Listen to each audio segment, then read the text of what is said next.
kawo ci gaba, mai himmar sauke nauyin da ke kansa, mai sauƙin hali, ma'abocin kwatanta adalci, mai tsayawa gaskiya, mai riƙon amana, mai kishin mutanensa, mai gujewa zalunci, ma'abocin tsantseni, mai ra'ayin bunƙasa al'umma, mai share hawayen al'ummar arewa, jajirtaccen shugaba kuma dattijan arziki. Kana kuma an bayyana Sardauna a matsayin jigon siyasar arewa.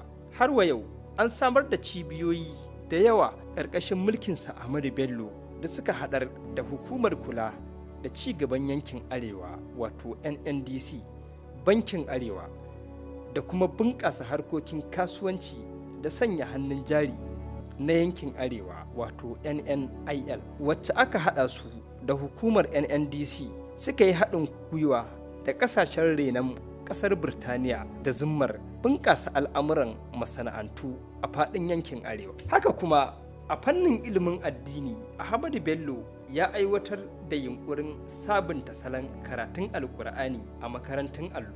Kana ya samar da makarantun boko a duka yankunan yankin arewa, gami da sanya karatun addini cikin fannonin karatun da ake koyarwa a makarantun bokon. Har ila yau ƙoƙarin Ahmadu Bello wajen haɗe kan al'ummar arewa da ke da bambance-bambancen yare da al'adu da salon zamantakewar rayuwa da addinai, ta wannan fannin ma sai dai mu ce da Sardaunan Sokoto Allah ya kyautata kwanciya. Cibiyoyi da hukumomi da dama sun ci sunan sa Ahmadu Bello domin tunawa da kyakkyawan tarihin da ya bari a lokacin rayuwarsa. Haziƙin firimiyan dai ya rayu da matan aure uku a lokacin rayuwarsa. Matarsa ta farko sunanta Hafsatu, ya haifi 'ya'ya mata guda uku da ɗaya daga cikin matansa mai suna Amina, wacce ake wa laƙabi da Gwaggon Kano. 'Yarsa ta fari ita ce Inno, sai mai bi mata Aisha, sai 'yar autar Silbabatu.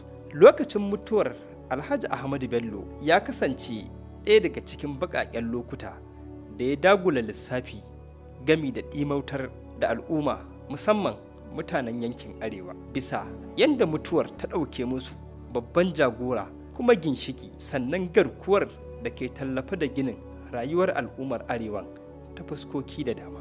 Ahmadu Bello ya rasa rayuwarsa ne a lokacin da wasu sojoji suka gudanar da fashin mulki a ranar 15 ga watan Janairun shekarar 1966. Fashin mulkin da ya kifar da gwamnatin tarayyar Najeriya ta farko bayan samun 'yancin kai. Shi dai wannan mummunan al'amari ya afku ne yayin da Sardauna ke rike da matsayin firimiyan arewa. A tare da shi cikin waɗanda wannan fashin mulki ya tafiyar da rayuwarsu akwai tsohon aminin kuma abokin gwagwarmayar rayuwar Sardauna wato Alhaji Abubakar Tafawa Balewa, gami da manyan 'yan siyasa da dama daga yankin arewa da yankin yammacin Najeriya. Bisa la'akari da ababe da batutuwa masu tarin yawa waɗanda aka ambata da ma waɗanda ba ambata ba, Alhaji Ahmadu Bello ya cancanci al'ummar arewa su rika sanya shi cikin addu'o'insu domin ya samu sa'ida gami da haske a makwancinsa. Allah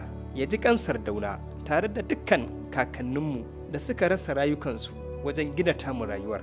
Allah ya taimaki ƙasarmu Najeriya, ya sanya albarka a rayuwar al'ummarta, ya yi jagoranci ga shugabanninmu, ya kare mahallanmu daga dukkan ababen razani da ta'addanci. Shiri na gaba a cikin wannan shiri na JTB mai taken waiwaye zai zo mana da tarihin wani jarumin ko kuma wani al'amari da tarihin wannan duniya ba zai manta da shi ba, tare da ni Ayuba Sani na Maka.